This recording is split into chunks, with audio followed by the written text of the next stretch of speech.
Hello everyone, कैसे हो आप लोग। आई होप आप लोग बहुत अच्छे होंगे। आज की इस वीडियो के अंदर हम लोग बात करने वाले हैं बहुत ही इम्पोर्टेंट, बहुत ही अहम टेंस की और सबसे ज़्यादा हलवा टेंस है ये, जिसका नाम है पास्ट परफेक्ट कॉन्टिन्यूअस टेंस। इससे पहले की वीडियो में डे नंबर 26 में हम लोगों ने बात की थी प्रेजेंट परफेक्ट कॉन्टिन्यूअस टेंस की, और आज हम बात करेंगे पास्ट परफेक्ट कॉन्टिन्यूअस टेंस की। बिना किसी देरी की शुरुआत करते हैं इस वीडियो की। अगर आप चैनल पर नए हैं तो सब्सक्राइब जरूर कर देना, बेल आइकन को प्रेस करना मत भूलना, ताकि आप ऐसी लेटेस्ट वीडियो को मिस ना कर सके।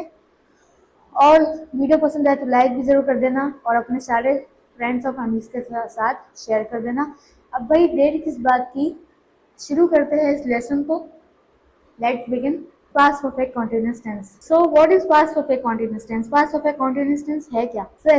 सबसे पहली बात आती है जो action started in the past, यानी कि वो ऐसे कामों को डिस्क्राइब करते हैं जो पास्ट में शुरू हुए थे। यानी कि जो काम पास्ट में शुरू हुए थे उनको पास्ट परफेक्ट कंटिन्यूअस टेंस बताता है। ऐसे एक्शंस को जो पास्ट में शुरू हुए थे। For example describes an action that begin in the past, जो पास्ट में शुरू हुए थे, and continued up to another specific point in the past, यानी कि जो पास्ट में शुरू हुए थे और पास्ट में ही खत्म होंगे, लेकिन किसी स्पेसिफिक टाइम तक वे कंटिन्यू रहेंगे। ऐसे एक्शन को बताता है past perfect continuous tense. Next one is emphasizes duration. Duration को बताता है, यानी कि टाइम को बताता है। Highlights how long an action was ongoing और continuous before a second event occurred, यानी कि उस एक्शन के उस टाइम के दौरान, उस टाइम पीरियड के दौरान वो एक्शन कंप्लीट हो चुका था फिर स्टिल कंटिन्यू था, वो सब बताता है पास्ट परफेक्ट कंटिन्यूअस टेंस। ठीक है, दो चीजें बताता है। अब एक एग्जाम्पल दिया हुआ है यहाँ पे, example in action. I have been living here for 3 years before I move. मुझे यहाँ रहते हुए 3 साल हो गए थे, जब उसके बाद मैं यहाँ से चला गया। ठीक है, मतलब वो कह रहे हैं कि मैं यहाँ से जब चला गया, जब मुझे यहाँ रहते हुए 3 साल हो गए थे।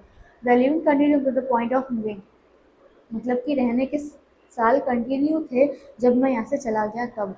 ऑलराइट, ये बताता है आपका past perfect continuous tense. Next one इसका हम स्ट्रक्चर देख लेते हैं, पॉजिटिव सेंटेंसेस का, नेगेटिव सेंटेंसेस का। यहाँ पे एफर्मेटिव या फिर पॉजिटिव सेंटेंस का स्ट्रक्चर जो होता है, उससे पहला सबसे पहला होता है वो होता है सब्जेक्ट। उसके बाद आता है हैड बीन। हैड बीन यहाँ पे कंबाइन हो जाएंगे, और उसके बाद वर्ब की फर्स्ट फॉर्म में आईएनजी, और उसके बाद ऑब्जेक्ट हो तो ऑब्जेक्ट वरना नहीं। उसका एग्जाम्पल है शी हैड बीन वेटिंग। ये आपको बहुत जरूरी बात ध्यान रखनी है कि यहाँ पे हैड और बीन आता है, ये सबसे अलग है पूरे सेंटेंस के, पूरे सारे टेंसेस के अंदर। ऐसा कोई भी टेंस जिसमें हेड और बीन का यूज साथ में किया हो, तो ये एक ही अकेला यूनिक है जिसमें हेड और बीन का यूज किया जाता है, और बहुत इंपॉर्टेंट भी आपको याद रखना है। ठीक है, तो ये इसका बेसिक सा फॉर्मूला है बेसिकली अफर्मेटिव सेंटेंस का। एग्जाम्पल देखते हैं, she had been waiting, she had been coming, she had been going, she had been sleeping. ऐसे आप तरह तरह के एग्जाम्पल देख सकते हो। ऑल राइट, ये था पॉजिटिव सेंटेंस का स्ट्रक्चर। अब नेगेटिव सेंटेंसेस की बात की जाए तो नेगेटिव सेंटेंसेस में सब्जेक्ट के बाद हेड और बीन के बीच में आपको नॉट आ जाता है। ठीक है, तो उसको अगर हम हेडेंट, उसको हम कॉन्ट्रेक्शन बनाएंगे इसको, तो बन जाएगा हेडेंट।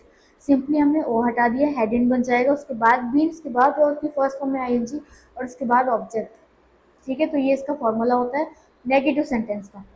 अब इंट्रोगेटिव सेंटेंस में क्या होता है, इंट्रोगेटिव सेंटेंसेस में सबसे पहले हेड आ जाता है, उसके बाद सब्जेक्ट, उसके बाद बीन, उसके बाद वर्ब की फर्स्ट फॉर्म में आईएनजी, और उसके बाद object. For example, had you been working, had you been studying. सबसे पहले हेड, उसके बाद सब्जेक्ट, फिर बीन, फिर वर्ब की फर्स्ट फॉर्म में आईएनजी, उसके बाद ऑब्जेक्ट। ठीक है, और यहाँ पे आपको एक नोट दिया हुआ है कि the structure remains consistent for all subject, यानी कि I we you they he she it, या फिर किसी के नाम के साथ आपको हैड बीन लगाना ही है। किसी का भी हैव बीन या हैड बीन का, यहाँ हैज बीन का झंझट नहीं है, सबके साथ आपको हैड और बीन ही लगाना है। क्लियर, तो अब हम आगे बढ़ते हैं और देखते हैं कुछ एग्जांपल्स अफर्मेटिव सेंटेंसेस के। Let's begin. She had been studying for 2 hours before the test started. Test शुरू होने के 2 घंटे पहले से वो पढ़े जा रही थी। ठीक है, यानी कि जब टेस्ट शुरू हुई थी उससे 2 घंटे पहले से वो पढ़ रही थी या पढ़ाई करे जा रही थी। All right, next example is they had been playing football. वे फुटबॉल खेल रहे थे ऑल आफ्टरनून, दोपहर से। When it began to rain, जब तक बारिश शुरू होने लगी वो दोपहर से क्रिकेट खेल रहे थे। Next example is I had been working at the company for 5 years by the time I got promoted. मैं कंपनी में 5 सालों से काम कर रहा था जब मेरा प्रमोशन हुआ। तो इसका एक और एग्जांपल देखते हैं। The children had been building a sand castle all morning before the tide came in. मतलब कि यहाँ पे बताया गया कि बच्चे जो है वो एक बना रहे थे कुछ, मिट्टी से बच्चे बना रहे ना, सैंड का कुछ ऐसा महल बना रहे थे। वो बना ही रहे थे सुबह से, लेकिन वहां पे अचानक से हवा चल गई और तूफान आ गया तो सब उनका बर्बाद हो गया। ये कुछ एग्जाम्पल है। सिंपली आपको हेड और बीन का इसमें ध्यान रखना है, बाकी कुछ भी इसमें खास नहीं है। अब नेगेटिव सेंटेंस की स्ट्रक्चर देखते हैं। So negative and question form. Negative example, he hadn't been sleeping well before the trip. वो ट्रिप से, यानी कि इसका मतलब है वो ट्रिप के पहले से अच्छे से नहीं सोया है। ठीक है। अब इंट्रोगेटिव, सॉरी, नेगेटिव में जैसे कि आप जानते हैं 3 टाइप होते हैं, नेगेटिव, इंट्रोगेटिव नेगेटिव और एक ही सिंपल वाला। सो अब होता है डायरेक्ट क्वेश्चन, जब आप किसी से क्वेश्चन पूछते हो तो। So had you been waiting, sorry क्या हो गया, had you been waiting long before the taxi arrived.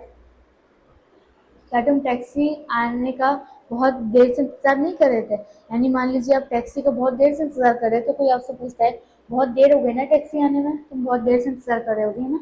तो इस तरीके से पूछते हैं। ठीक है, next is hadn't they been living there since 1990। अब मान लीजिए कोई गांव का सीन है, सब बड़े लोग बैठे वहाँ पे पूछ रहे कि है ना ये लोग यहाँ पे 1990 से रह रहे थे, है ना? सही बात है ना? इस तरीके से पूछते हैं और इसमें हाँ या फिर ना में जवाब मिलता है। क्या आपको, आप पूछते हैं कि 1990 से यहाँ पे रह रहे थे, तो आप या तो हाँ बोलोगे या तो ना बोलोगे। ठीक है, तो ये होते हैं नेगेटिव फॉर्म्स। अब common expression used, time expression की हम लोग यहाँ पे थोड़ी सी बात कर लेते हैं। सबसे पहले सिंस का यूज होता है, उसके बाद फॉर, उसके बाद लास्ट जो कॉमन यूज होती है वो है before, by the time, when, इन सब चीज़ों का यहाँ पे यूज किया जाता है। सो सबसे पहले सिंस का यूज कब किया जाता है? सिंस का यूज किया जाता है पॉइंट इन टाइम, जब हम कोई स्पेसिफिक पॉइंट की बात करते हैं। So she had been working since 9 AM, वह 9 बजे से काम कर रही थी, तो यहाँ पे आप 9 सिंस का यूज करोगे।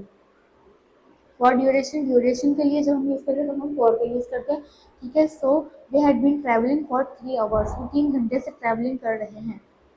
और लास्ट में आप कई कई जगहों पे before, by the time, when का भी यूज करते हो। For example, I had been cooking before she came, मैं खाना बना रही थी जब से वो आई। ठीक है, तो मैं जब से खाना बना रही थी तब से वो आई। ठीक है। तो ये कुछ कॉमन टाइम एक्सप्रेशन है जो यूज की जाती है पास्ट परफेक्ट कॉन्टिन्यूअस टेंस में। अब हम लोग आगे बढ़ते हैं। उससे पहले अगर आप चैनल पर नए हैं तो चैनल को सब्सक्राइब कर देना, बेल आइकन को प्रेस करना मत भूलना। So let's now move on to the next point कि हम इसको क्यों यूज करते हैं और कहाँ यूज करते हैं। हमें पास्ट परफेक्ट कॉन्टिन्यूअस टेंस का यूज कहाँ करना है और फिर क्यों करना है वो हम अभी यहाँ पे देखते हैं।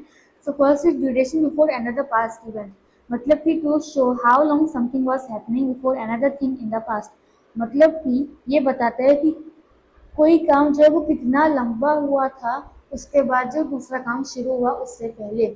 कोई काम कितना प्रोग्रेस में था या कितना हुआ था दूसरे पास्ट इवेंट से पहले।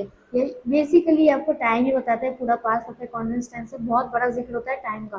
फॉर एग्जाम्पल, इसका मैं आपको एग्जाम्पल दूँ तो अगर होगा, I have been studying for 3 hours before she came, उसके आने से पहले मैं 3 घंटे से पढ़ रही थी। ठीक है। तो एक ये है और दूसरा है cause and effect in the past, इसका पास्ट में क्या इफेक्ट पड़ता है। So to explain the reason for something in the past, मतलब कि वो जो कोई चीज़ पास्ट में हो गई और उसका भी प्रेजेंट से कनेक्शन है तो उसका क्या इफेक्ट पड़ा, तो वो भी बताता है पास्ट में continuous tense. For example, he was tired because he had been running, तो वह भाग रहा था इसलिए वो थक गया था, तो भाग भाग के थक गया था। बेसिकली इसका मतलब यही हुआ। नेक्स्ट इज और लास्ट है रिपीटेड पास्ट एक्शन, यानी कि जो पास्ट में जो एक्शन रिपीट हो गए और वो अभी हो नहीं रहे। फॉर एग्जाम्पल, जैसे कि to describe action that happened many time in the past but then stop, मतलब कि जो ऐसे एक्शन जो पास में बहुत बार हुआ करते थे लेकिन अब नहीं होते, अब वो स्टॉप हो गए, अब वो रुक गए। ठीक है। इसका अगर मैं आपको एग्जांपल दूं, she had been visiting her grand parents every weekend before she move, इसका मतलब ये है, मैंने आपको एग्जांपल दिया कि वो अपने ग्रैंड पेरेंट्स के यहाँ जाती थी लेकिन फिर उसने जाना बंद कर दिया। तो ये है कुछ कॉमन चीज़ें जहाँ हम पास्ट परफेक्ट कॉन्टिन्यूअस टेंस का यूज़ करते हैं। अब एक और चीज़ है पास्ट परफेक्ट कॉन्टिन्यूअस, इनमें बहुत सारे अलग अलग चीज़ें हैं। इसका मतलब कि अलग टेंस में बहुत सारे लोग कंफ्यूज हो जाते हैं। क्योंकि इसमें परफेक्ट टेंस भी, इसमें कॉन्टिन्यूस टेंस भी और पास्ट टेंस भी है, तो सबका मिक्सचर इसमें हो गया है। तो बहुत सारे लोग कंफ्यूज हो जाते हैं, लेकिन कंफ्यूजन की बात नहीं है। सो past perfect continuous versus simple past, sorry versus other tenses. Past perfect simple क्या होता है कि कंप्लीशन और result of an action before another past event. Simple past perfect यानी कि पास्ट परफेक्ट टेंसेस का क्या वो होता है, मीनिंग होता है कि जो रिजल्ट होता है वो पास्ट इवेंट के पहले आता है। For example, I had finish the report, मैं रिपोर्ट फिनिश कर चुका था, ठीक है, वो एक्शन है, हो चुका है। और पास्ट परफेक्ट कॉन्टिन्यूस टेंस में क्या होता है, पास्ट परफेक्ट कॉन्टिन्यूस टेंस में क्या होता है, ड्यूरेशन और ongoing nature of an action up to another past event. जो ड्यूरेशन होती है एक्शन की, वो पास्ट इवेंट में दूसरे पास्ट इवेंट को बताता है। इसमें दो पास्ट इवेंट होते हैं, एक टाइम को बताता है और दूसरा जो एक्शन होता है वो, ठीक है। एग्जाम्पल देखिए आप, I had been finished in the report for hours, मैं घंटों से इस रिपोर्ट को फिनिश करने की तैयारी में लगा हुआ था। एक तो एक चीज़ है कि घंटों से, और दूसरी बात है रिपोर्ट को फिनिश करने के पीछे लगा हुआ था, ठीक है। और दूसरी चीज़ क्या होती है इसमें, past continuous tense. Past continuous tense action ongoing at a specific past time, कुछ स्पेसिफिक पास्ट के टाइम के दौरान वो एक्शन कंटिन्यू था, but not necessarily before another specific past event. क्या है मतलब कि, लेकिन दूसरे पास्ट इवेंट का उससे कोई वो था, कनेक्शन नहीं था। दूसरे पास्ट इवेंट से उसका कोई भी कनेक्शन नहीं था। For example, I was finishing the report eight 3 PM, मैं 3 बजे रिपोर्ट फिनिश कर रहा था। अब उसका इसमें कोई दूसरा पास्ट इवेंट का कोई कनेक्शन नहीं है। तो आपको पास्ट परफेक्ट कॉन्टिन्यूस टेंस में और दूसरे टेंसेस के अंदर कंफ्यूज बिल्कुल नहीं होना है। पास्ट परफेक्ट कॉन्टिन्यूस टेंस सब टेंसेस से बिल्कुल अलग है। आई होप आप लोग समझ पा रहे होंगे।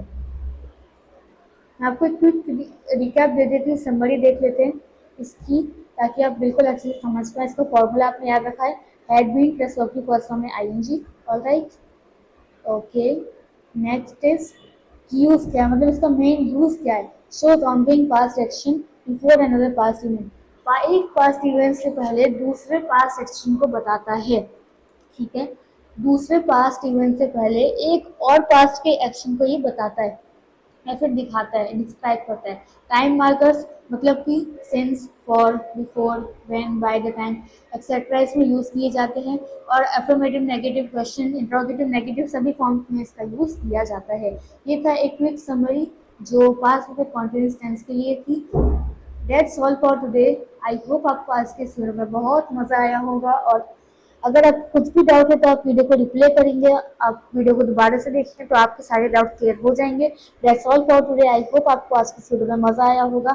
Thank you so much for watching. अगर वीडियो में थोड़ा सा भी मजा आया तो प्लीज वीडियो को लाइक कर देना। मैं मिलूंगी आपसे डे नंबर 28 में, फ्यूचर परफेक्ट कॉन्टिन्यूस टेंस, जहां हमारे सारे के सारे टेंसेस खत्म होंगे।